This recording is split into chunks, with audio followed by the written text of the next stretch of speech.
पहला सवाल है 96 का अभाज्य गुणनखंड है। इस तरह का ऑब्जेक्टिव बोर्ड में पूछा जाता है 96 का अभाज्य गुणनखंड।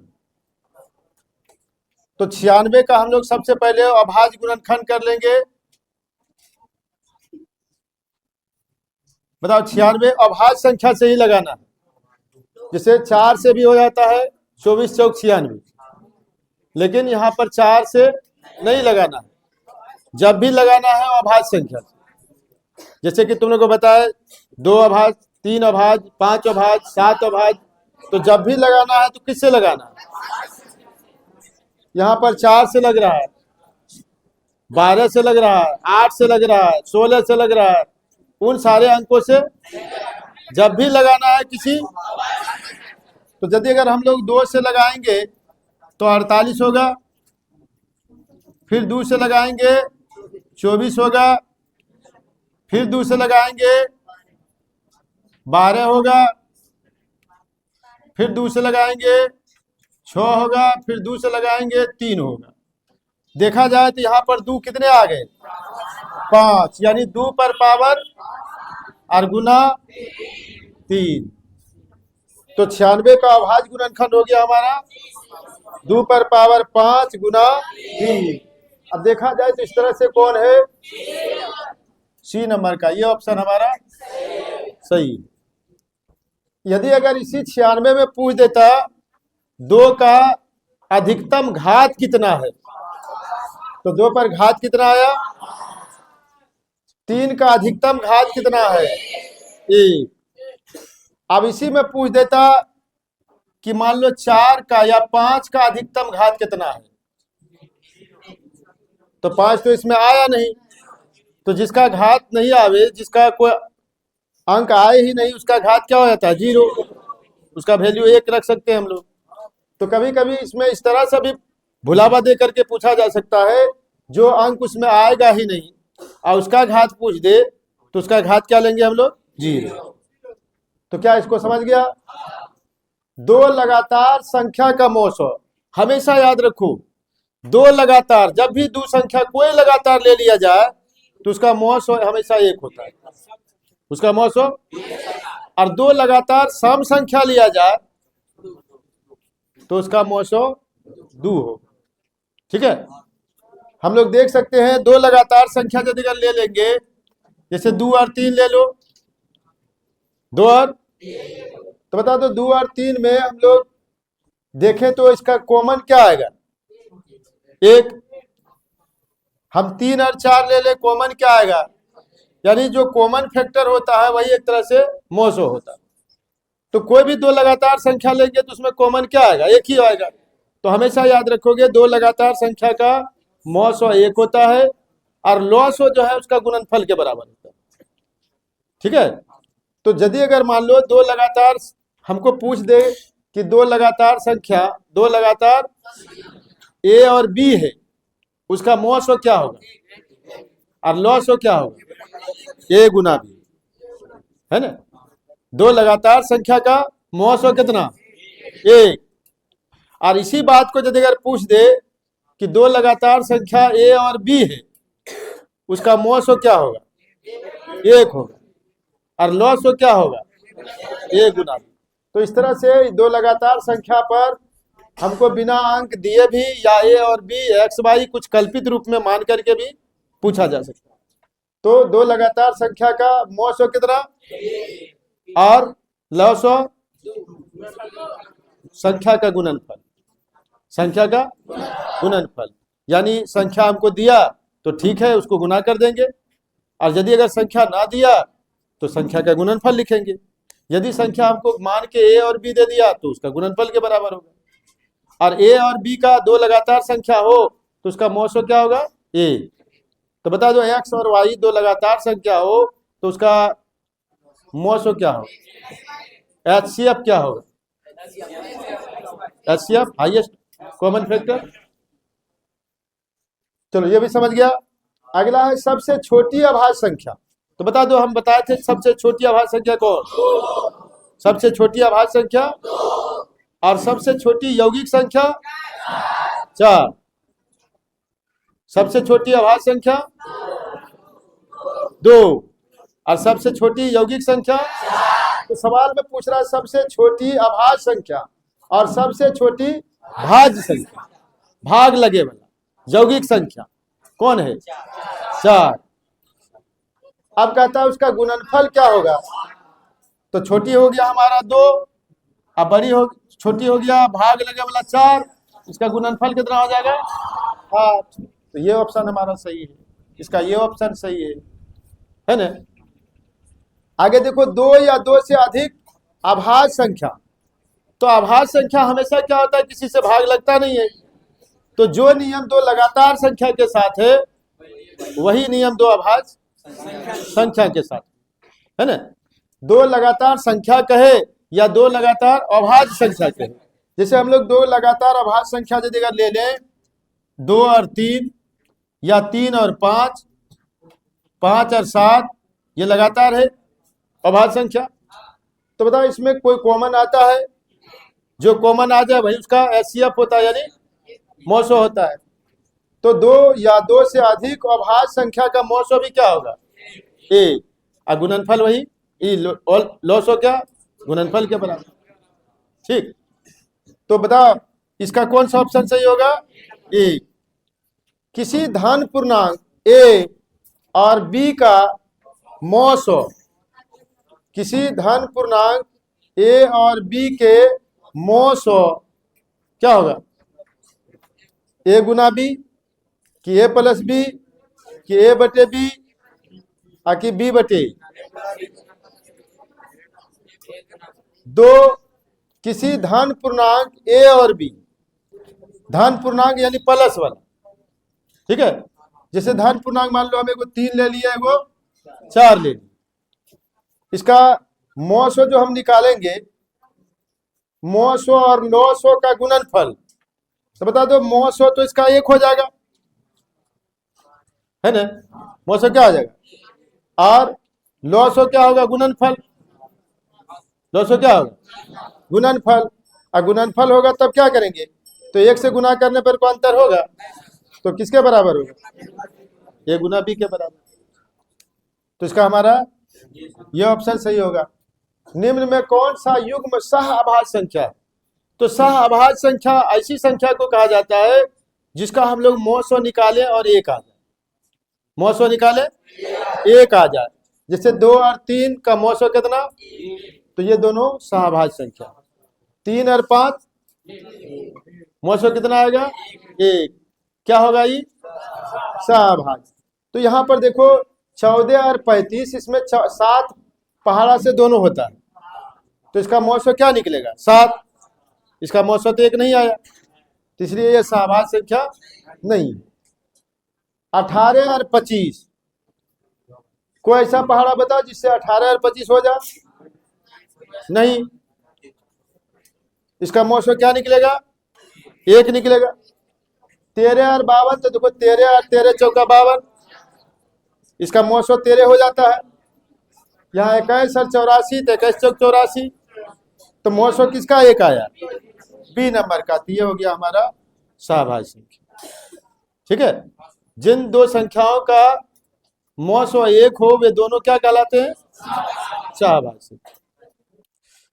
आगे देखो 2 संख्याओं का गुणनफल 8670 और उसका मौसो 17 है, तो लॉसो क्या होगा? तो हम लोगों ने नियम पढ़ा था कि 2 संख्याओं का गुणनफल उसके मौसो और लॉसो के गुणनफल के बराबर, यानी कहा जाए तो मौसो गुना लॉसो बराबर पहली संख्या गुना दूसरी संख्या, या नहीं तो संख्याओं का गुणनफल, संख्याओं का गुणनफल। ये फॉर्मूला हम लोग जानते हैं, मौसो गुना लॉसो बराबर संख्या का गुणनफल। तो बता दो यहाँ पर ये 8670 जो है वो संख्या का गुणनफल है, तो यहाँ पर 8670 लिख लेंगे। ठीक है, और दिया गया चीज एक मौसो है तो 17 हो जाएगा मौसो। लॉसो हम लोग को निकालना है, तो बता दो लॉसो को लॉसो रहने देंगे और इस 17 से इधर क्या करेंगे? भाग दे देंगे, यानी 17 से हम लोग इसमें भाग दे देंगे 8670 70 में, तो हमारा 900 क्या होगा, निकल जाएगा। तो 17 पचे 85, आया 1 शेष, 17 का 17 कट जाएगा, उतरेगा 0, नहीं लगेगा 0, 570। तो कौन सा ऑप्शन है 570? तो एक था, 510 था नहीं, ठीक। तो 510 कौन सा है, ये ऑप्शन सही है।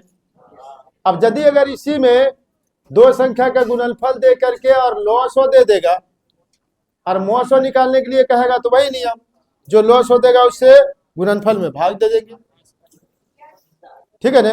गुणनफल में 900 से भाग देंगे, 900 निकल जाएगा, और 900 से निकालना हो या 900 निकालना हो तो 900 जो दिया होगा उससे भाग दे देंगे, 900 निकल जाएगा, ठीक है ना।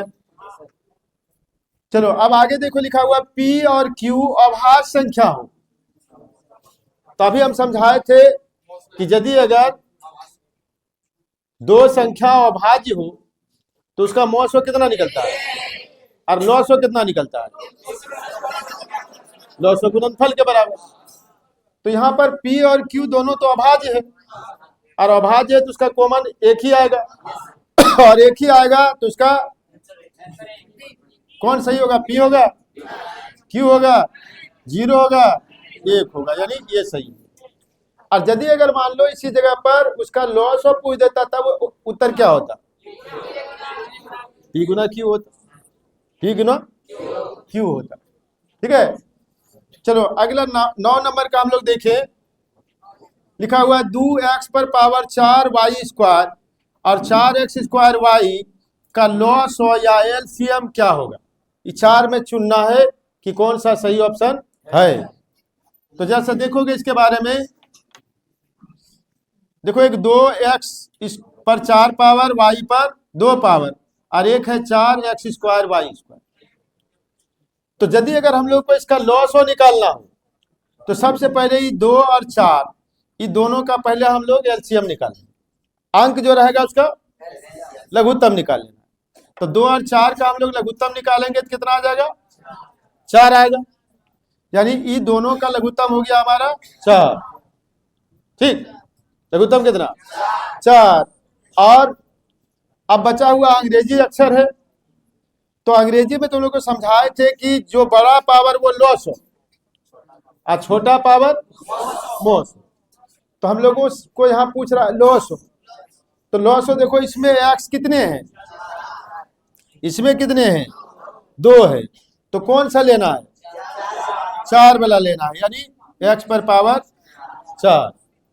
अब दूसरा अंग्रेजी है y इसमें कितने हैं, इसमें कितने हैं, तो बड़ा कौन सा है, तो y स्क्वायर, यही इसका हो जाएगा क्या। अब ऐसा देखो कौन सा है, ये नंबर वाला हमारा ऑप्शन सही है। अब यदि अगर इसी का 900 पूछता, क्या पूछता, तो 900 में क्या करेंगे, 2 और 4 का पहले 900 देखें, यानी कौन पहाड़ा पढ़ेंगे दोनों हो जाए, 2 बड़ा से बड़ा लेना है, नहीं पढ़ने में बड़ा लेना। जैसे उदाहरण के तौर पर देखो, यदि अगर लिखा हुआ 8 और 12, 8 और, तो यहाँ 2 से भी हो रहा, 2 से भी 8 और 12 हो रहा, और 4 से भी हो रहा। पावर में लिया जाता है बड़ा, लघुत्तम में, और महत्तम में छोटा। ये पावर नहीं है, कॉमन लेना। तो कॉमन क्या होता है, एचसीएफ, हाईएस्ट कॉमन फैक्टर, बड़ा जो कॉमन आवे वो लो, है ना। तो बता 8 और 12 में 2 से भी इसका हो रहा है कॉमन, और 4 भी हो रहा है कॉमन, तो बड़ा कॉमन वाला लेना है। तो इसी तरह से यहाँ पर 2 और 4 में बड़ा से बड़ा कॉमन क्या आएगा, 2 4 में बड़ा से बड़ा कॉमन क्या आएगा, 2 आएगा, तो 1 हो जाएगा पहले हमारा 2। और अंग्रेजी लेटर में जो लेना है वो पावर में कम वाला लेना, ठीक है ना। तो यहाँ पर x में कितने पावर है, 4, यहाँ पर 2, तो x स्क्वायर हो जाएगा। y इसमें 2 है, इसमें 1 है, तो 1 y वाला होगा, ये होगा इसका एचसीएफ, ठीक है, बात समझ गया। चलो आगे देखो, एक इतना मान है, अब बी का मान इतना है, तो इसका लॉस हो निकालने के लिए कहता है, वही सिस्टम है। ध्यान से देखिएगा, 2 पर कितने पावर 3 गुना 3 गुना 5, एक और है 2 पर पावर 4 गुना 5 गुना 7। ठीक, यदि अगर हम लोग इसका एलसीएम लेंगे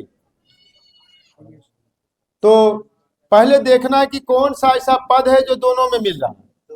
देखा जाए तो यहाँ 2 मिल रहा है, यहाँ भी 2 है।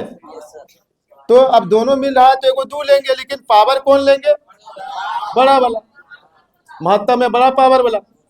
तो 2 पर 3 पावर हो जाएगा हमारा, एक वही और 4 है इधर, तो 4 पावर वाला होगा। 3 इसमें है, इसमें नहीं है। 5 इसमें है, 5 इसमें है, तो ये भी ले लेंगे। और इसके अतिरिक्त और क्या बच गया, उसके बाद जो बच जाए उसको भी लिख देना। 3 भी बच गया, इधर से 3, तो यहाँ 3 भी लेना है। 5 बच गया, 7 बच गया, 7 भी लेना है। अब इसको गुना कर देना है। 2 पर 4 पावर का मान हो जाएगा 16 गुना 5 गुना 3 गुना 7। ठीक, अब 16 पचे 80, 8 या 24 240 और गुना 7, 7 चौक 28 और 7 दूनी 14 और 2 1680, 1600। ये डी नंबर का ऑप्शन हमारा सही है। और यदि अगर इसी का मौसो पूछेगा, क्या पूछेगा, मौसो, तो छोटा पावर वाला लेना, यानी 2 पर पावर 3 और एक और मिल रहा है कौन 5, और जो नहीं मिले उसको छोड़ देना। मौसो में जो मिलेगा वही लेना है और छोटा पावर वाला लेना है, और लॉसो में बड़ा पावर वाला लेना है। अब मिले तो जो मिले बड़ा पावर वाला उसको लेना है, जो मिले ना मिले उसको भी लेना है। लेकिन एचसीएफ में मौसो में जो दोनों में मिलेगा वही लेना है और छोटा पावर वाला। तो देखो दोनों में मिल रहा है, अब पावर छोटा इसमें है तो इसको लेंगे।